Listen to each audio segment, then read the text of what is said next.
if you look at it like a puzzle, and you just start off with the first thing, it would still go back to, you know, I mean, you can go back to early slavery, you can go to the 60s, 70s, just all these movements. A lot of people keep saying we just expect people to do the right thing. And it's like, how are you expecting the people to do the right thing when the majority of the people that are in position are of Caucasian descent? And then if you look at their history has been killing, robbing, all different cultures. So I understand how you can expect them to do something or do the right thing. I feel like that's what all the movements was for. Like back in the day, it's like every movement was dedicated. Like it was for equality, equal representation. You know, all this stuff. So I mean, when people talk about, oh, we need more black police officers, you do. You don't just need white people and other people to just do the job. You need representation. I feel like representation has been the battle in everything, sports, whatever you're doing. If you don't have people that can relate to you or look like you, they will never understand. So if you don't have the black officers, then or I'll say if you do have it, then you have less of a chance of being, I want to say, less of a chance of police brutality, less of a chance of dying, and then it goes into positions. So even in the puzzle, it's like, as black people, you gotta kind of take the stigma off of being a cop in certain positions, because if you're not from an affluent family, most kids in the ghetto, they're not taught to be like doctors and lawyers and police officers. That don't is good. They want to do sports, music, film, some type of entertainment, whatever. That's what it is. Some people do use sports as a key to get to where they're trying to go. Some make it. Some people have it as a backup plan, education, but it's just different. Like, it's a stigma on one of these positions. Like, and I think it's the first thing really start at home. Like, you got to make sure, like, it's okay. Take the stigma off of being a cop, because these are the people that's going to protect you. The same way you would want your mom or dad to protect you, you want your own people to look out for you. And they say it take a village, to raise a kid. Like, that's what that means. So you would want a village of your peers, when you go to court and they select a jury, like, you want a jury of your peers. Like, that's what it is. You're not going to have an all-right jury and expect for an all-white jury to just do the right thing. No, you want to have people that represent you, that know where you're coming from. So it's kind of like, yeah, it's like in the puzzle, we got to take all these pieces in different areas and then match them up. But we got to fix this part, right? Like, you got to find this part of the puzzle, and then you got to connect it with the part that fit, and then connect your plan until you get the whole thing. So that is one plight. It's like, it's not enough black cops, not enough black lawyers, judges, people in these positions, and that's really what it's about. I have less of a chance of getting railroaded if I'm dealing with a black cop, right? My chances of just being able to go, I may even, understand or know the cop. Like, okay, well, this is a minor offense, but the cop may, because you know where you're coming from. Look, man, stay off the streets, do X, Y, Z. I'll let you go this time. You need those type of chances, those opportunities, because that's what white people do. White people, we always talk about, oh, they know the system, yeah, but they look out for their own. Everybody, we got to be in position to look out for our own. We're not in position. That's the problem. So if I get pulled over right now and I'm dealing with a black cop, if I commit a crime, okay, I go to jail. But then when I go to jail, I got a black lawyer. You see what I'm saying? I got somebody that's gonna really fight for me, somebody that's gonna understand. And then I'm sitting in front of a black judge. You see what I'm saying? It's everything's gotta correlate. It's gonna, okay, these are what you need. You need, instead of being one crime to get you 25, we need these chances. Because all the time we complain about, well, if why the white person do this and they get this amount of time, it's the same as same drug transaction. A black person get 20 years, the white person get 2 years and some probation. Because we're not in position. That's the problem. You got to be in position for your own people to look out for you. that is a part of the puzzle. Like we got to start, thinking these ways and start take that stigma out of our community and not be like, oh, no, the police. Nah, nah, you know what I'm saying? I ain't saying snitch or nothing, but I'm just saying it's okay to be an upstanding citizen and uphold the law. Like if you're a cop, you know what I'm saying, and you doing what you're supposed to do, yeah, that's cool. Like it's nothing bad about it. You don't have to be ashamed I'm a black cop. That doesn't make any sense. You know what I'm saying your duty is to protect. That's an honorable thing. So it's like, I'm not saying that, and there's gonna be black cops that, they human beings. We all make mistakes, and it's bad humans, it's good humans. People make bad choices. But at the end of the day, you have a better chance. I mean, it's no point in saying Oscar's so white. All these complaints that we having, but we asking for representation. That's what it's really about. You want more of your people in the room to look out for you. That's really what it's about, and that's in everything, business. You see a lot of kids now, a lot of black kids are going into tech. They're going into the tech industry. It wasn't like that 20 years ago, 30 years. That was not cool. Everybody wanted to do something different. But now, you see, it's a different movement. Yeah, it's going to be more millionaires, more billionaires, people going into business for themselves. That's something I wasn't taught. You taught in school to be a worker. You're not taught to be a boss. Hmm. And like I said, you don't have, unless you come from an affluent family, you don't have those. Your parents are not telling you that. If you got parents that went to college, Georgetown or Duke or any of these schools, yeah, they're going to, you growing up unconsciously knowing, you see what I'm saying? They teaching you without even saying anything. Like, it's unconscious. Now, they may still be teaching you, but unconsciously, you're going to pick up on a different way of life, a different lifestyle. So when you go other places, it's gonna look a certain way. Yes, it's gonna be, oh, it's cool to go to the hood and kick it with the hood kids, but you used to having a certain level of pride, a certain level of standard. You see what I'm saying? Like, it's different. People in the hood got standards too, but it's a different thing. You got to go out and learn it on your own and experience stuff at I want to say a different rate, like a different tolerance, right? A different threshold of pain. You know what I'm saying? You going through it without food in the refrigerator. You see what I'm saying? You may not eat that night. While the affluent kid is, you know, they order pizza. They got, they got all whatever. They parents, like you said, they already self-sufficient. They raise them a different way. So you don't have to, guess what? I'm just going to order, order food from my phone. I'm going to order whatever. Chipotle, XYZ. I got this amount of money in my account, or I have access to this amount of money. If you a kid in the hood, you don't have no access. You trying to go find money. So it's different things, different thresholds, and that's part of the puzzle. Like, you want more representation, but it started at home. And black people got to get out the mindset of just, of really putting, stigmas on certain things, and really tell their kids, like, it's okay to do, want to do these things. Yes, it's great to be an entertainer and have millions of dollars, but it's also okay to be a lawyer, okay to be a doctor and still get hundreds of thousands of dollars. It's just what you do with your money, right? You gotta have financial IQ, which a lot of inner city people, they live in paycheck to paycheck, and that's what I'm saying. It's just certain things that's instilled in kids, and even if you look at white people, like everything, another part of the puzzle. It's like, okay, well, if I look at it from a white perspective, like the white people that have money, they teaching their kids business already, and even how they interact. It's some people that's not racist, they prejudiced, but even the kids are gonna pick up on that unconsciously. You know what I'm saying? It's a lot of stuff unconsciously I'm gonna pick up on. If I'm a white kid and I'm going to the store and I see my mom walking past and a black person's like, "How you doing?" and my mom don't say nothing. So they're already teaching the kid, like, to him or to her, they like, well, I don't even have to respect you. I don't have to acknowledge you. You see what I'm saying? Unconsciously. The mom might not say nothing, the dad might not say, but the kid is gonna be like, but you address every white person. So therefore, already from a young age, I'm looking like I don't even have to respect y'all. You're not even on the same level as me. That don't mean they prejudiced. I mean they racist. That just means it's a prejudice that was instilled in them. Pretty much. Now some of them are racist, and even like I said, it's that's what it comes down to. But they still look out for their own, and they got all the positions that we complain about. They are the doctors, the lawyers, the judges, that go in every walk of life.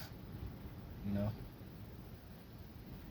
every other race can come over here and be beneficial, own stores, all the black people that's in here. It's tough. It is not even. It just it's harder, and then it's more. We use more excuses to not do stuff. But like you said, even in that puzzle, if you take another piece of the puzzle and you blend it in and say, okay, well, now we gotta look at the white people to do their part, right? And then it's like, okay, you have friends and you have acquaintances. So even the white people, if you friends with somebody that's racist, and then you friends with me, we not friends. We can't be friends. I'm just your acquaintance. We just acquaintances. You can't be friends with a racist and then be my friend at the same time. That don't even make sense.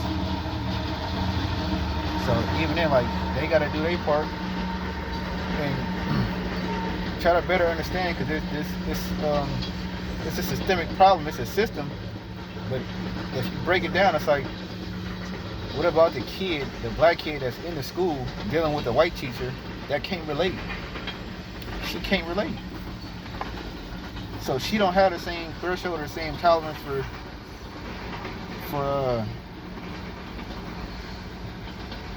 Dewan that she got for Tom. It's not the same. Right? Everything is brushed over. This black kid right here may be struggling with domestic violence, no food at home, all type of stuff, death, But the other kids, they go to sleep at night, stomachs full, whatever, you know what I'm saying? So they got energy when they come to school. The other kid that's coming to school with his head down or, whatever, they're not trying to understand what's wrong with it. They just like, get it together. But the other kid, they have top, you don't turn the homework assignment, that's okay. The other kid, he's just not, he's not turning in his work. He say something, he's being disrespectful. The other kid, he was having a bad day. You know what I'm saying? So it's like, even that, it's all, a lot of stuff is predicated on your experience, and then you got to think about the experience as a black person. And then, like I said, white people, you got to look at it and be like, okay, well, how is all this stuff transpiring in this generation to the future generation? Because if I'm a kid that's growing up and I already feel like my white teacher was hostile towards me, and then I go out here and I'm dealing with I go to a job and my white managers, can't relate to me, hostile, whatever, but all the white people get all the, breaks and everything else. It's cool when you can make excuses for them. And then now I got to run into the law enforcement, which is the system is already against me. That's just a lot of pressure in itself. But then white people start doing what they're supposed to do. And like I said, if you a teacher and you know that you dealing with racist teachers or teachers that are prejudiced, towards people, then you got to call them out. You got to do what you got to do. Because if it was your kid, you would feel some type of way. You know what I'm saying? That's what it has to be done. You just got to do it. If you a cop, a white cop, same thing. That's what that's really what it's about. You stand for something or fall for anything. You can't play both sides. You one way or it's you either in and out. You for me or you against me. That's it. And being for me, you for everything that's right. If you for something that's wrong, then you got to be against me because I'm for what's right. So at the end of the day, everybody got to be accountable. You know what I'm saying? And white people, they need to hold their own people accountable, and not just try to do it to blend in and and save their careers. That's how it has to be. It's cool that people are doing the protest, but you need more than a protest. You know what I'm saying? Like people need action in the positions. It's got to be people like even the black people that, if you're a black person and you got a white friend that's a politician, a million, millionaire, billionaire, whatever. Come on, man. Like you gotta tell them, and you gotta see it in their actions. If their actions ain't lining up, we can't be friends. I can't kick it with you no more. It's not gonna work that way. We don't have the same interests. I can't do it. We can't be friends. I'm a millionaire. You a millionaire. You invested in the prison system that's locking up all the black people, but we friends. That's how you basically could be invested in locking my son up and pushing for laws that basically will railroad him. And you but too. Me and you kicking it. We going having drinks, talking business and everything else. Your kid get pulled over, he just get a ticket. My kid get pulled over, he didn't got beat up. They didn't threw the whole book at him trying to have one thing stick. And that's really, I mean, where it come down to. People just you got to hold your people accountable. That's black people, white people, everybody. Hold your people accountable, and then everything will start to fit. The puzzle pieces will start to fit. Everything. But you got to, I mean, it just be like that, man. Like racism, it's been around for years. It's always been that way. And it's been, black people just haven't been in position. It's just been harder. But we just got to look at ourselves and what are we teaching? You know, you got to start promoting. Yeah, it's own businesses, own land. You know, invest in stuff and stop spending your money. Financial IQ. You got to know what you're doing with your money. And if you can't do it, you got to teach the next generation. That's another problem. Even the 60s and 70s, all, you know, grandparents, great grandparents that had something, they left something behind. Nowadays, people don't have nothing. There's nothing being left behind but debt. In the black community, you're not leaving nothing behind but debt. That's it. To generations that basically ain't even financially fit to even acquire or take the debt on. Whatever it is. You leave them a house that's not paid for, they're going to try to sell it. What can I get for this? You know what I'm saying? They don't understand the value. And the white people come in, buy the house up, the value go up, the area gentrify. I mean, that's really what happened. A lot of gentrification happened because black people not knowing they worth or they wealth. And the value of what it took for the generation before them to do what they needed to do to even own a house. Right. Or have something to leave behind. You know what I'm saying? Like, they're not looking at like, I gotta leave this behind for my kids, my great grandkids. They looking like, man, I can get $500,000 for this house. It didn't cost me nothing. You know? And then don't own their own house. They just got money in the bank but don't own nothing. Die with the money in the bank. Some people don't have wills, whatever. I mean, just, it's crazy. But we really gotta look at that, because the experience, man. Like you said, the puzzle pieces, man. Everything has to fit. If it ain't fitting, then it's a problem. I mean, you got a wrong piece of the puzzle, or this piece come from somewhere else. Because if I just line everything up, like I said, it's leaders, man. People got to be leaders on both sides. Black, white, leaders. You got to be a leader. You can't just don't fall in line with everything. Be a leader and call out and expose the people that's not doing what they're supposed to do. I don't care if it's a friend, if it's a family member. You got to stand for what's right. And when I say expose, if it's a family member, you ain't got to go directly and just point. Like, go to them directly. What you doing is wrong. I need to see change. Otherwise, there's going to be repercussions. But that's really how I feel about it. And my own experience. Like, that's what I see. You got to have more people of color in position to maneuver. I look at this stuff like it's almost like a war or something like that. You go into battle, you got to have people in position. I need a sniper over there. You know what I'm saying? You can't just let the people just come in and be unready. All the soldiers sleep at night. Everybody got to be in position, man. Somebody got to be at the wall. You know what I'm saying? Somebody got to be ready with the artillery. You just got to be in position. We just not in position on no level. We making strides to get there, but it's right now you got to push harder than ever. And if the greatest thing you can give your kids or the next generation is not even it's information, knowledge. That's the greatest thing. I may not have the money, but damn it, I'm gonna show you how to go get it. Right? I'm not in position, but you're gonna be in position. I'm gonna set it up to where you're gonna be in position to go get it. Right? Your failure's gotta be your kid's success. Like, we can't pass on the same thing. That don't make sense. Every generation is supposed to be better than the last generation.